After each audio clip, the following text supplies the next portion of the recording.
Hello students, welcome back to YouTube channel Virat Education Academy. आज के इस वीडियो में हम क्लास 12th के सोशोलॉजी यानी समाजशास्त्र के चैप्टर नंबर 3 सामाजिक संस्थाएं, निरंतरता एवं परिवर्तन यानी social institutions and continuity and change, इस चैप्टर के लॉन्ग आंसर टाइप क्वेश्चन सारे करेंगे। यानी कि जितने भी इम्पॉर्टेंट क्वेश्चन है लॉन्ग आंसर टाइप यानी ऐसे टाइप, वो सारे इस वीडियो में हम डिस्कस करेंगे। इससे आपका लगभग पूरा चैप्टर कवर हो जाएगा। तो पहला क्वेश्चन ले लेते हैं स्टूडेंट्स। जाति व्यवस्था की प्रमुख विशेषताओं का वर्णन करो। यानी भारतवर्ष में जो जातियों का सिस्टम है, जाति व्यवस्था है, उसकी क्या विशेषताएं हैं। तो सबसे पहली विशेषता तो यही है कि जाति जन्म के ऊपर आधारित है, यानी जन्म से ही निर्धारण हो जाता है। व्यक्ति चाहकर भी, कितना भी पढ़ लिख कर या कुछ भी करके अपनी जाति बदल नहीं सकता। उसने जहाँ जिस जाति में जन्म ले लिया वहीं पर वो जाति उसकी फिक्स हो गई। दूसरा है सामाजिक संबंधों के ऊपर प्रतिबंध, यानी प्रत्येक जाति के अपने रीति रिवाज और नियम कानून है, उसके हिसाब से ही उसमें फिक्स किया गया है कि कैसे संबंध रखेंगे। ऊंची जाति से समाज में कोई ऊंची जाति से संबंध रखता है, कोई नीची जाति से संबंध रखता है। तो सबके अपने अपने कस्टम रीति रिवाज हैं। और जैसे आपने देखा होगा, ऊंची जाति वाले हमेशा शहरों तथा गाँव में रहते थे और निम्न जाति वालों को बाहर रखा जाता था, यानी गांव में भी रखते थे तो गांव से बाहर बिल्कुल। तो इस तरीके से उनके सामाजिक संबंधों के ऊपर प्रतिबंध भी था। अब तीसरा है खाने पीने पर प्रतिबंध, यानी हर एक जाति में अपने खाने पीने के भी रीति रिवाज हैं। जैसे फॉर एग्जांपल ब्राह्मण समाज में या ब्राह्मण जाति में जो है मांस मछली इस प्रकार का सेवन जो है प्रतिबंधित है। तो जाति प्रणाली में यह बात स्पष्ट रूप से बताई गई है कि व्यक्तियों को किस किस वर्गों के लोगों के साथ उठना बैठना है और क्या क्या खाना है। भोजन को भी 2 श्रेणियों में बांटा गया है। जो घी द्वारा तैयार किया जाता है उसे पक्का भोजन कहा गया था, और जो ब्राह्मणों द्वारा तैयार किया जाता था या उसके गुरु द्वारा तैयार किया जाता था। इसी प्रकार कच्चा भोजन जो कि पानी द्वारा तैयार किया जाता था। तो इस प्रकार ब्राह्मण वर्ग द्वारा कच्चा भोजन भी तैयार किया जाता था, तो वह दूसरी जाति के लोग उसे ग्रहण कर लेते थे। परंतु निम्न जातियों द्वारा तैयार कच्चा भोजन ब्राह्मण कभी भी ग्रहण नहीं करते थे। ब्राह्मण लोग क्षत्रियों एवं वैश्यों द्वारा पकाया हुआ भोजन स्वीकार कर लेते थे। वैश्य मतलब बनिया। चौथा पॉइंट है व्यवसाय अपनाने हेतु पाबंदियां। जाति प्रथा में विशेष परंपरागत धंधों को ही अपनाया जाता था। अगर किसी जाति का कोई विशेष व्यवसाय होता था परंपरागत तौर पर, तो उसे वही पेशा अपनाना पड़ता था। व्यक्ति की अपनी पसंद या चॉइस कोई उसके पास होती नहीं थी, यानी अपनी इच्छा के अनुसार काम नहीं करता था। कुछ धंधों, व्यापार, खेतीबाड़ी और सुरक्षा के मामले में नौकरी संबंधी कई विभागों में अपनी योग्यता के आधार पर कार्य करने के भी प्रावधान थे। लेकिन ज़्यादातर समूहों को, जैसे लोहार, बढ़ई, नाई, कुम्हार इत्यादि को अपने परंपरागत कार्यों को ही ज़्यादातर अपनाना पड़ता था। अब अगला पॉइंट है विवाह संबंधी पाबंदियाँ। जाति प्रथा में जातियों को इस तरीके से विभाजित किया गया है कि आगे उनकी उपजातियां भी बनाई गई थी। इन्हीं उपजातियों में यह बंधन था कि अपने सदस्यों को दूसरी जाति में विवाह करने पर रोकते थे। अपनी जाति के अंदर ही विवाह करने की प्रथा को जाति विशेष की विशेषता माना जाता है। इस प्रणाली में कुछ उपजातियों को दूसरी जातियों से भी विवाह का कुछ हालातों में किसी लड़की से विवाह की छूट मिल जाती थी, लेकिन ज़्यादातर कामों में यह एक व्यक्ति अपनी ही जाति या उपजाति में विवाह कर सकता था। यदि वह इन नियमों का उल्लंघन करता तो उसको अपनी उपजाति से बाहर निकाल दिया जाता था। अगला पॉइंट है समाज का अलग अलग हिस्सों में विभाजन। जाति प्रथा के अनुसार हिंदू समाज को कई भागों में बांट दिया गया और हर हिस्से के सदस्यों का दर्जा, स्थान और कार्य निश्चित हो गए। इसलिए सदस्यों में अपने समूह का एक हिस्सा होने की चेतना पैदा होती है। वह अपने समूह का एक अटूट हिस्सा बन जाता है और उसके लिए उसका एक खास लगाव हो जाता है, और दूसरे समूहों के प्रति उसका इतना लगाव नहीं रहता। इस तरह समाज के हिस्सों में बंट जाने की वजह से जाति के सदस्यों का सामाजिक अंतर, कार्य का दायरा अपनी जाति तक सीमित हो जाता है। जाति के नियमों की पालना न करने वालों को जाति की पंचायत उनको दंड भी दे सकती है। भिन्न भिन्न जातियों के रहने सहने के ढंग और रीति रिवाजों में भी अंतर होता है। अगला और आखिरी पॉइंट है अंतर्वैवाहिक, यानी ये विवाह संबंधी पाबंदियों जैसा ही है। विवाह संबंधी बहुत सी पाबंदियां थी। अपनी जाति से बाहर विवाह नहीं करवा सकते थे, अपनी ही उपजाति में विवाह करवाना पड़ता था। जाति प्रथा के नियमों को तोड़ता था कोई तो उसको जाति से बाहर ही निकाल दिया जाता था। जाति प्रथा में अनुलोम विवाह को भी स्वीकृति प्राप्त थी, जिसमें निम्न जाति की लड़की का विवाह उच्च जाति के लड़के से करना संभव था। तो जाति व्यवस्था का मुख्य आधार ही अंतर्विवाह था। तो स्टूडेंट्स, ये 7 पॉइंट थे जिसमें जाति प्रथा की विशेषताएं शामिल है। अगला क्वेश्चन है, परिवार नामक संस्था की प्रमुख विशेषताओं का वर्णन दें। तो इसका पहला पॉइंट है, परिवार एक सर्वव्यापक समूह है। Family is a universal group. परिवार को एक सर्वव्यापक समूह माना जाता है क्योंकि यह प्रत्येक समाज और प्रत्येक काल में पाया जाता रहा है। यानी कि हर समाज, हर देश और हर काल में, हर शताब्दी में, हर सदी में इसको पाया गया है। अगर इसे मनुष्य के इतिहास के पहले समूह या संस्था के रूप में माने तो गलत नहीं होगा। व्यक्ति किसी न किसी परिवार में ही जन्म लेता है और तमाम उम्र उस परिवार का हिस्सा बनकर रहता है। प्रत्येक व्यक्ति किसी न किसी परिवार का सदस्य हमेशा ही होता है, इस कारण इसे सर्वव्यापक समूह माना गया है। व्यक्ति की मूलभूत आवश्यकताओं की पूर्ति भी परिवार में ही होती है, यानी उसका पालन पोषण, पढ़ाई लिखाई, रोजगार, शादी ब्याह, ये मूलभूत चीज़ें हैं, वो भी परिवार में ही होती है। पॉइंट नंबर 2 है, परिवार छोटे आकार का होता है। प्रत्येक परिवार छोटे तथा सीमित आकार का होता है। इसका कारण है कि व्यक्ति का जिस समूह अथवा परिवार में जन्म होता है उसमें या तो रक्त संबंधी या वैवाहिक संबंधी ही शामिल किए जाते हैं। पुराने टाइम में तो संयुक्त परिवार जो होते थे उनमें बहुत से रिश्तेदार जैसे दादा दादी, ताया ताई, चाचा चाची, उनके बच्चे इत्यादि शामिल होते थे, यानी जॉइंट फैमिली। परंतु समय के साथ साथ बहुत से कारणों के कारण समाज में परिवर्तन आए और संयुक्त परिवारों की जगह मूल परिवार सामने आ गए, यानी एकाकी फैमिली या एकाकी परिवार, यानी कि न्यूक्लियर फैमिली, जिसमें केवल माता पिता तथा उनके ऐसे बच्चे जिनके विवाह ना हुए हों, यानी अविवाहित बच्चे रहते हैं। विवाह के बाद बच्चे अपना अलग न्यूक्लियर फैमिली यानी अलग परिवार बना लेते हैं। इस प्रकार परिवार छोटे तथा सीमित आकार का होता है, जिसमें रक्त संबंधी अथवा वैवाहिक संबंधी ही शामिल होते हैं। अगला पॉइंट है, परिवार का भावात्मक आधार होता है। प्रत्येक परिवार का भावात्मक आधार होता है क्योंकि परिवार में रहकर ही व्यक्ति में बहुत सी भावनाओं का विकास होता है। उसका अपने परिवार के सदस्यों के लिए लगाव होता है, चिंता होती है। परिवार को समाज का आधार माना जाता है और बहुत सी भावनाएं तथा क्रियाएं इसमें शामिल होती हैं, जैसे पति पत्नी के बीच संबंध, बच्चों का पैदा होना, वंश को आगे बढ़ाना, परिवार को आगे बढ़ाना, परिवार की संपत्ति को सुरक्षित रखना। परिवार में रहकर ही व्यक्ति में बहुत सी भावनाओं का विकास होता है, प्यार, सहयोग, हमदर्दी इत्यादि। इन सब के कारण ही परिवार समाज की प्रगति में अपना योगदान देता है। परिवार की अगली विशेषता है, परिवार का सामाजिक संरचना में केंद्रीय स्थान होता है। परिवार एक सर्वव्यापक समूह है तथा प्रत्येक समाज में पाया जाता है। इसे समाज का पहला समूह भी कहा जाता है। समाज में अलग अलग सभाएं भी परिवार के कारण ही निर्मित होती हैं तथा इस वजह से परिवार को सामाजिक संरचना में केंद्रीय स्थान प्राप्त है, यानी मेन। प्राचीन समय में तो परिवार के ऊपर ही सामाजिक संगठन निर्भर करता था। व्यक्ति के लगभग सभी प्रकार के कार्य परिवार में ही पूर्ण हो जाया करते थे। चाहे आधुनिक समाज में बहुत ही और संस्थाएं सामने आ गई हैं तथा परिवार के कार्य इन संस्थाओं द्वारा ले लिए गए हैं, परंतु फिर भी व्यक्ति से संबंधित बहुत से ऐसे कार्य हैं जो केवल परिवार ही कर सकता है और कोई संस्था नहीं कर सकती। अगली विशेषता है, परिवार का रचनात्मक प्रभाव होता है। परिवार नाम की संस्था ऐसी संस्था है जिससे व्यक्ति के व्यक्तित्व के विकास पर एक रचनात्मक प्रभाव पड़ता है, यानी कैसे संस्कार उसको मिलते हैं वो परिवार पर डिपेंड करता है। इस कारण ही सामाजिक संरचना में परिवार को सबसे महत्वपूर्ण स्थान प्राप्त है, यानी अच्छे संस्कार, अच्छी परवरिश तो अच्छा समाज। अगर बच्चे का सर्वपक्षीय विकास करना है तो वह केवल परिवार में ही रहकर हो सकता है। परिवार में ही बच्चे को समाज में रहने सहने, व्यवहार करने के ढंगों का पता चलता है। बहुत से मनोवैज्ञानिक तो यहाँ तक कहते हैं कि शुरू के सालों में ही बच्चे ने जो कुछ बनना होता है वह बन जाता है, यानी उसके शुरू में ही जो नींव पड़ गई आगे फ्यूचर में वही बनता है। परिवार में अच्छे संस्कार मिलेंगे तो अच्छा नागरिक बनेगा और अच्छे नहीं मिलेंगे तो अच्छा नागरिक नहीं बन सकता। अच्छाई बुराई जैसी चीज़ें उसकी बाद में विकसित होती हैं। बच्चा परिवार में जो कुछ होते हुए देखता है वह वही सीखता है और वैसा ही बन जाता है। इस प्रकार परिवार या व्यक्ति के व्यक्तित्व पर एक रचनात्मक प्रभाव पड़ता है। परिवार की अगली विशेषता है यौन संबंधों को मान्यता।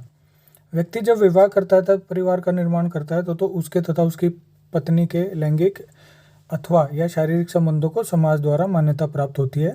जैसा आप जानते हैं भारत में परिवार के बाहर शारीरिक संबंध को मान्यता प्राप्त नहीं है, लेकिन शादी होने के बाद इनको मान्यता प्राप्त हो जाती है। तो परिवार के साथ ही जो है, परिवार के ही जो जिनकी शादी हो गई है, मर्द और स्त्री, उनके ही संबंध आपस में स्थापित हो सकते हैं। प्राचीन समाजों में यह संबंध स्थापित करने के लिए कोई नियम नहीं थे तथा कोई भी मर्द किसी भी स्त्री से संबंध स्थापित कर सकता था, लेकिन आज के समय में यह एक भारत समाज में इसकी एक फिक्स हो गया है कि भाई जो है परिवार में ही इसको मान्यता मिलती है। तो ये थी जो है परिवार नामक संस्था की कुछ विशेषताएं। अगला क्वेश्चन है, परिवार के भिन्न भिन्न प्रकारों की व्याख्या करें। तो इसमें परिवार के प्रकार जो है वो निम्न प्रकार के होते हैं। पहला होता है विवाह के आधार पर परिवार के प्रकार, यानी शादी के हिसाब से। तो एक विवाही परिवार, इस तरह के परिवार में व्यक्ति एक ही औरत के साथ विवाह कर सकता है और उसी के साथ रहता हुआ संतान की उत्पत्ति करता है। आजकल इसी विवाह को आदर्श विवाह तथा ऐसे परिवार को सही परिवार माना जाता है। दूसरा है बहुविवाही परिवार। इस तरह के परिवार में जब एक आदमी एक से ज़्यादा औरतों के साथ विवाह कर सकता है या फिर औरत एक से ज़्यादा पतियों से विवाह करती है, तो इस प्रकार के विवाह को बहुविवाही कहते हैं। इसमें भी आगे दो तरह के परिवार होते हैं, बहुपति विवाह, बहुपत्नी विवाह। बहुपति विवाह यानी एक से ज़्यादा पतियों के साथ जिसमें एक औरत की शादी होती है। इस विवाह की विशेषता यह होती है कि एक औरत के कई पति होते हैं। यह भी दो प्रकार के होते हैं। इसमें औरत के सभी पति सगे भाई होते हैं। दूसरी अवस्था में जरूरी नहीं कि औरत के सारे पति सगे भाई हों। बहुपत्नी विवाह, इसमें इस प्रकार के विवाहों में पति यानी आदमी की एक से ज़्यादा औरतों से विवाह करवाता है। इसमें एक परिवारों में एक आदमी की कई पत्नियां होती हैं। इस तरह के विवाह आमतौर पर मुस्लिम समाज में देखने को मिल जाते हैं। मुस्लिम समुदाय में 4 पत्नियां रखने की आज्ञा दी गई है। पुराने ज़माने में हिंदू राजे महाराजे भी कई पत्नियां रखते थे, लेकिन अब ऐसा नहीं है। कई कबीलों में यह पुरानी परंपरा कायम है, जैसे नागा गोंड, जिनमें इस तरह के परिवार अभी भी पाए जाते हैं। परिवार का दूसरा प्रकार है सदस्यों के आधार पर परिवार के प्रकार, यानी सदस्यों के आधार पर परिवार के 3 प्रकार हैं। केंद्रीय परिवार यानी न्यूक्लियर फैमिली, यह एक छोटा परिवार होता है। इसमें पति या पत्नी और उसके अविवाहित बच्चे शामिल होते हैं। इस परिवार में बाकी कोई भी रिश्तेदार या सदस्य शामिल नहीं होता।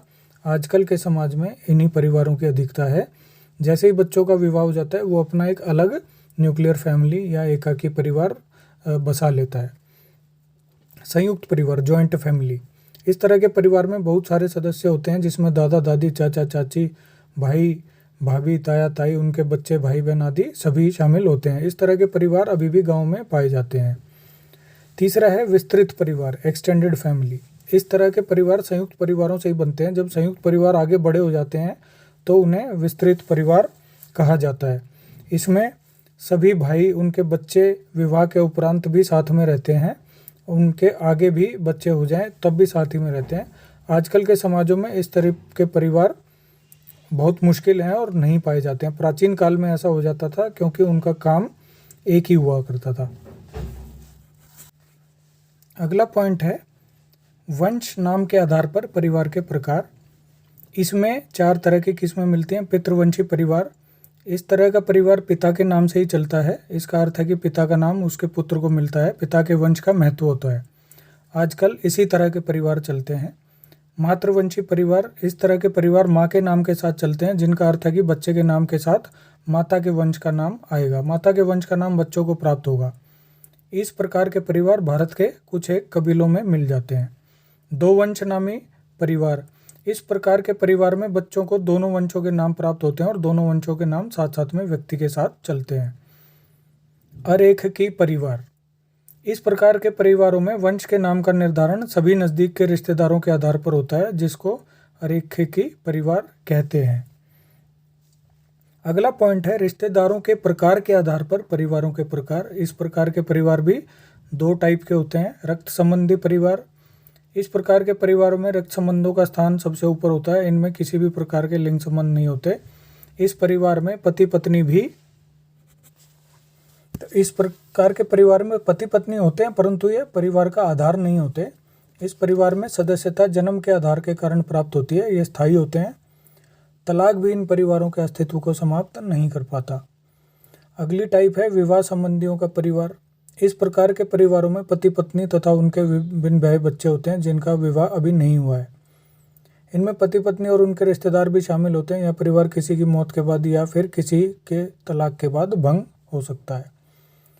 अगला जो प्रकार है रहने के स्थान के आधार पर आधारित परिवार होते हैं। इसमें पितृस्थानीय परिवार यानी विवाह के बाद लड़की अपने परिवार को छोड़कर अपने पति के घर रहने लग जाती है, इस तरह अपना परिवार बसाती है। इस तरह के परिवार आजकल भारत समाज में देखने को मिलते हैं। मातृस्थानीय परिवार, इस प्रकार के परिवार उपरोक्त परिवार से बिल्कुल विपरीत होते हैं। इनमें लड़की अपने पिता का घर छोड़कर नहीं जाती, वह उसी घर में रहती है और पति अपने पिता का घर छोड़कर पत्नी के घर में आके रहने लग जाता है।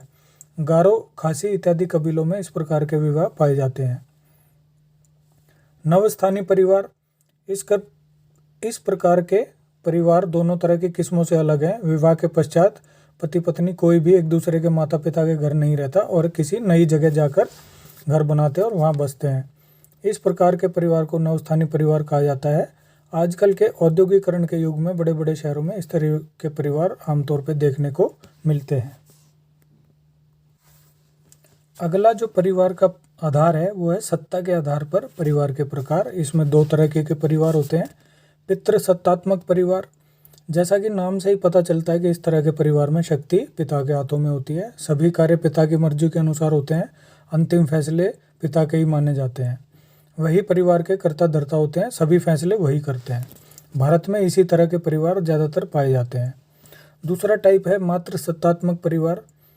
यह भी नाम से पता चलता है कि यहाँ पर सभी फैसले वो करता माता होती है। बच्चे के ऊपर ज़्यादा अधिकार माता का होता है। स्त्री ही इसमें मूल पूर्वज मानी जाती है और उसी के छोटे बड़े सारे फैसले माने जाते हैं। इनमें संपत्ति का वारिस माता का पुत्र नहीं होता, बल्कि उसका भाई माता का भाई होता है या उसका भांजा होता है। इस तरह के परिवार कबीलों जैसे गारो, खासी आदि में देखने को मिलते हैं। बच्चों, अगला क्वेश्चन है नातेदारी क्या होती है, इसके प्रकार बताओ। तो पहले नातेदारी देख लेते हैं। मानव इतिहास के आरंभिक चरणों से ही अपनी मूलभूत आवश्यकताओं की पूर्ति के लिए मनुष्य ने समूह अथवा झुंडों में रहना प्रारंभ किया। उसके द्वारा निर्मित समूही नातेदारी व्यवस्था के उद्विकास का प्रथम चरण था। उद्विकास की लंबी प्रक्रिया से गुजरने के बाद यह वर्तमान स्वरूप में विकसित हुई है। समाजों की पृष्ठभूमि, सामाजिक व्यवस्था, संस्कृति, आर्थिक दशाओं द्वारा नातेदारी का स्वरूप एवं आकार निर्धारित किया जाता है। नातेदारी सर्वव्यापी संस्था है, लेकिन सभी समाजों में इसका स्वरूप, रीतियाँ, संबंधों की घनिष्ठता व संबंधियों की संख्या में अंतर पाया जाता है।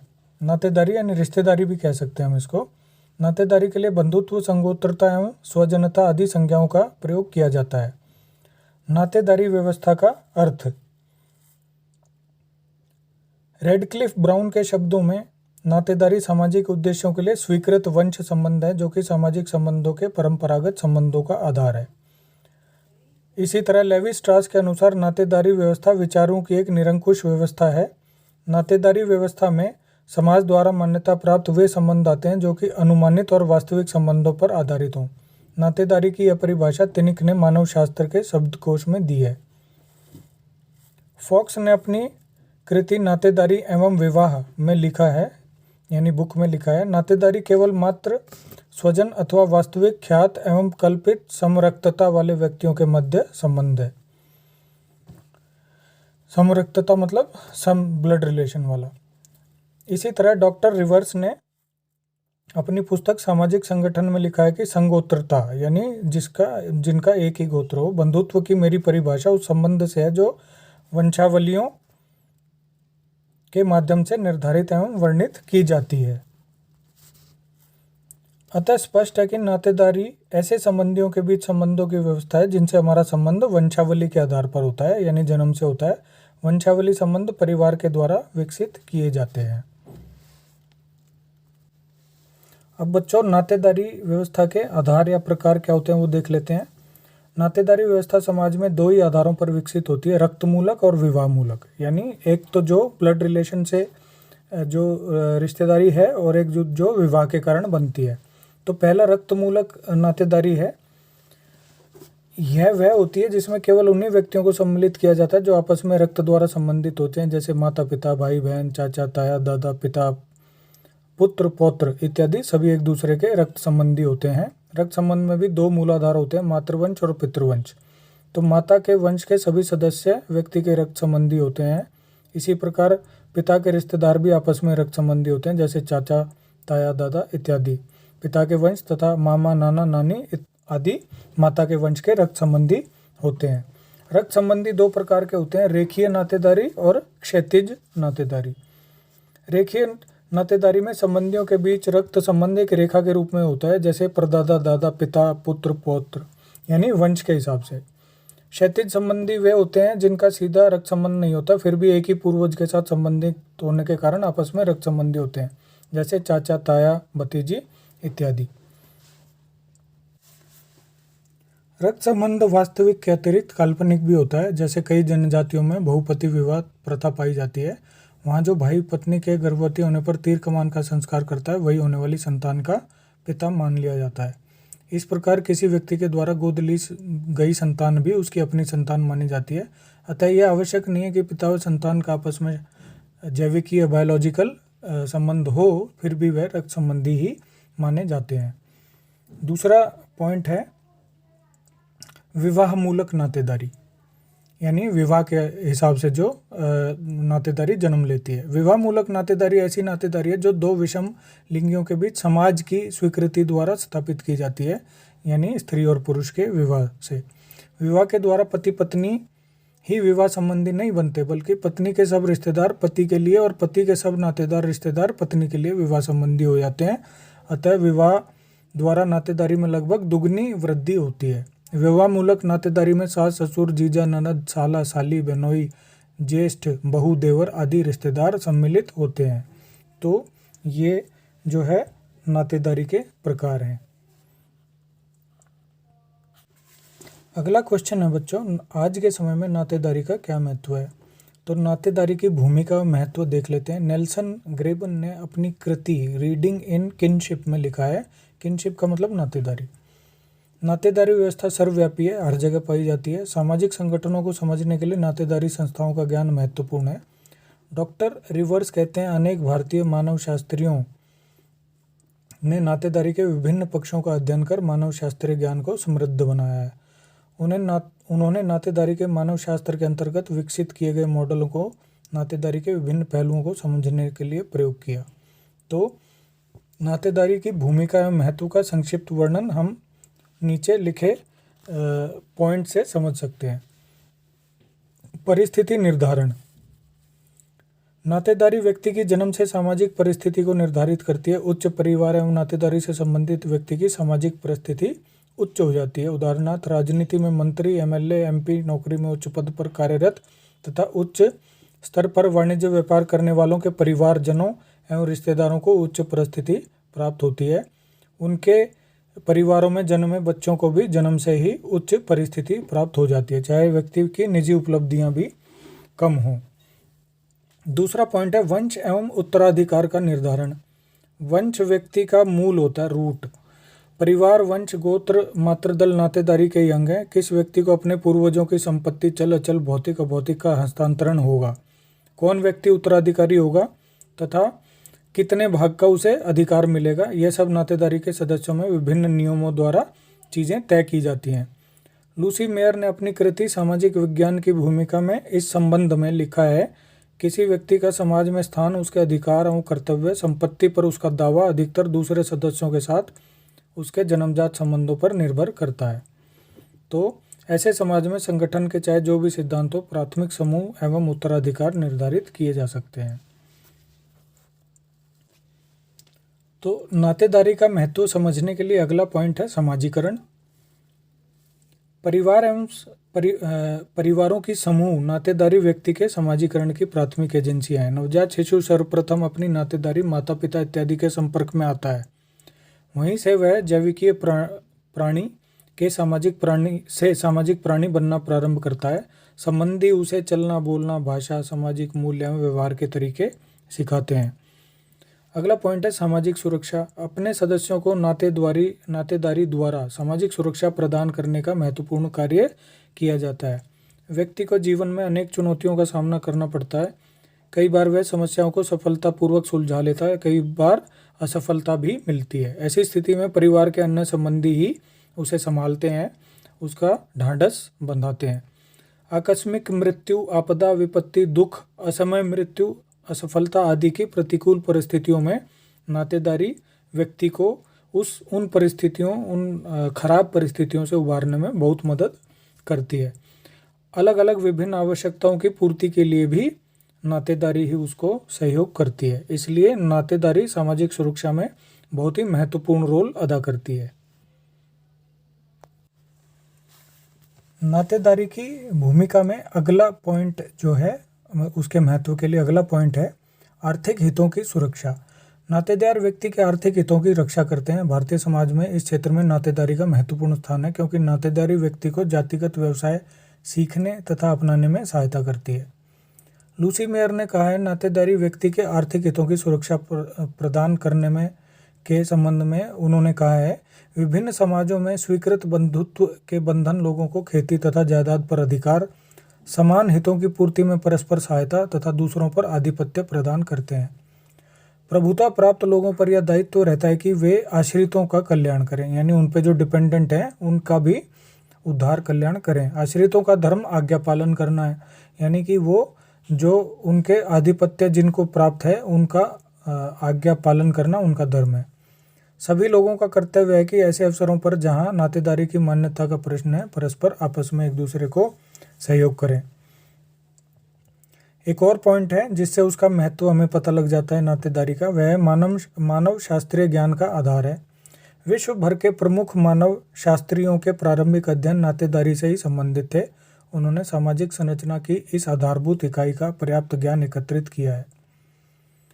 Malinowski, Brown, Morgan, Lowie, Henry Maine आदि मानव शास्त्री उनमें से प्रमुख हैं। इन समाजशास्त्रियों के अध्ययनों ने विवाह, परिवार एवं नातेदारी के उद्विकास के विभिन्न चरणों का ज्ञान प्राप्त किया है तथा इन्होंने उसकी व्याख्या भी की है। तो इन्हीं सब जो 6 पॉइंट है, इनसे पता लगता है कि नातेदारी का आज के समाज में क्या महत्व है। स्टूडेंट्स, अगला क्वेश्चन है जाति प्रथा में आ रहे परिवर्तनों का वर्णन करें। ये भी एक इम्पॉर्टेंट क्वेश्चन है, ऑफ एंड ऑन आता ही रहता है।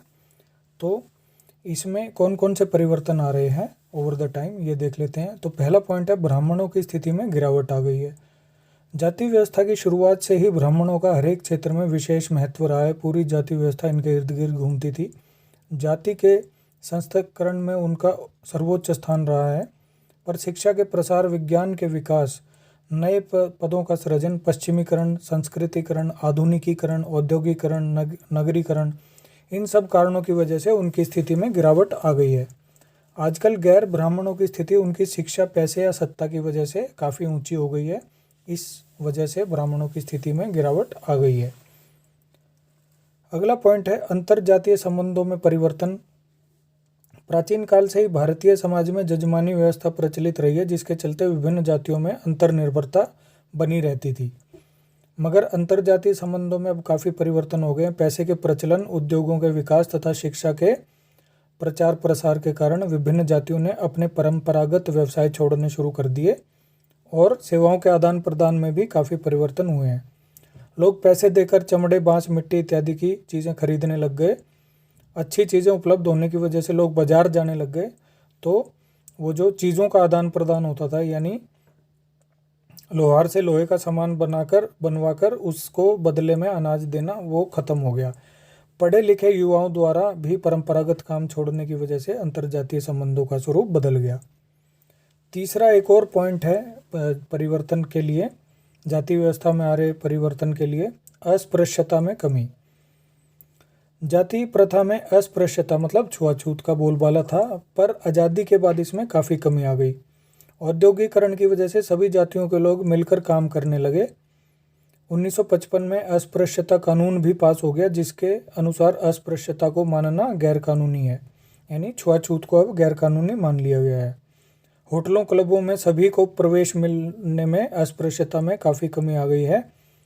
कानून की वजह से भी इसमें काफ़ी कमी आ गई है। जाति प्रथा में अगला परिवर्तन है वैवाहिक परिवर्तन। हिंदू विवाह कानून 1955 द्वारा अंतरजातीय विवाह की अनुमति प्रदान कर दी गई। उससे पहले अपनी ही जाति में या उपजाति में विवाह करना अनिवार्य था। अंतरविवाह जाति प्रथा का सार रहा है। समाचार पत्रों में प्रकाशित वैवाहिक विज्ञापनों में कास्ट नो बार का लिखा होना इस बात का प्रमाण है। यानी कि कास्ट नो बार का मतलब है यानी कि किसी भी जाति का हो कोई फर्क नहीं पड़ता। अब लोगों में जाति में विवाह करवाना जरूरी नहीं रह गया है, प्रेम विवाह बढ़ रहे हैं, जिससे पता चलता है कि वैवाहिक प्रतिबंध ढीले हो रहे हैं। अगला बदलाव है जन्म के महत्व में कमी। भारतीय समाज में पारंपरिक दृष्टि से व्यक्ति जिस जाति में जन्म लेता है उसकी सामाजिक स्थिति उसी जाति के अनुसार ही हो जाती है, लेकिन आजकल व्यक्ति के जन्म के आधार पर स्थिति का महत्व कम होता जा रहा है, जिसकी व्यक्तिगत योग्यता तथा कुशलता का महत्व बढ़ रहा है। आजकल व्यक्ति की सामाजिक स्थिति समाज में जन्म से नहीं बल्कि गुणों तथा कर्मों तथा उसकी अपनी उम्र में उपलब्धियों के कारण ज़्यादा होती है। व्यक्ति को जाति की सदस्यता जन्म से प्राप्त होती है। जन्म के महत्व में कमी आने से जाति आधार पर सामाजिक स्थिति के निर्धारण में भी परिवर्तन हुआ है। अगला जो बदलाव है वो है व्यावसायिक गतिशीलता में वृद्धि। भारतीय समाज में जातिगत व्यवसायों में काफ़ी गतिशीलता आई है। बहुत सारे नए व्यवसायों का विकास हुआ है, लाखों नए पदों का विकास हुआ है। ग्लोबलाइजेशन भी एक इसका कारण है। विभिन्न पदों के लिए शैक्षिक योग्यता जरूरी हो गई है, जिससे सभी ने शिक्षा लेनी शुरू कर दी है। शिक्षा तथा प्रशिक्षण प्राप्त करके कोई भी किसी भी पद का पात्र बन सकता है। ब्राह्मण चमड़े का व्यापार भी कर सकता है और निम्न जाति का सदस्य संस्कृत तथा वेदों का विशेष ज्ञान प्राप्त करके वो यज्ञ भी करवा सकता है या अध्यापक भी बन सकता है। आजकल कोई भी व्यक्ति किसी भी व्यवसाय को अपना सकता है। इससे व्यावसायिक गतिशीलता का पता चलता है। तो इन्हीं सब पॉइंट से हमें पता चलता है कि जाति व्यवस्था में आज के समाज में काफ़ी परिवर्तन आ चुके हैं। तो स्टूडेंट्स, इसी के साथ ही हमने इस चैप्टर नंबर 3 सामाजिक संस्थाएं, निरंतरता एवं परिवर्तन, इसके सभी क्वेश्चन आंसर इंपॉर्टेंट जो भी थे लॉन्ग आंसर वो सारे इस वीडियो में कवर कर लिए हैं। दूसरे जो इंपॉर्टेंट शॉर्ट आंसर क्वेश्चंस थे वो हम पहले ही, और टेक्स्ट बुक के क्वेश्चन भी पहले ही अलग अलग वीडियोस में आपके साथ शेयर कर चुके हैं। उम्मीद है आपको ये वीडियो पसंद आई होगी, तो लाइक एंड शेयर जरूर कीजिए। कोई चैनल पर नए हैं तो सब्सक्राइब भी कीजिए, बेल आइकन भी दबाइए ताकि अगले वीडियो की नोटिफिकेशन आपको मिल जाए। धन्यवाद।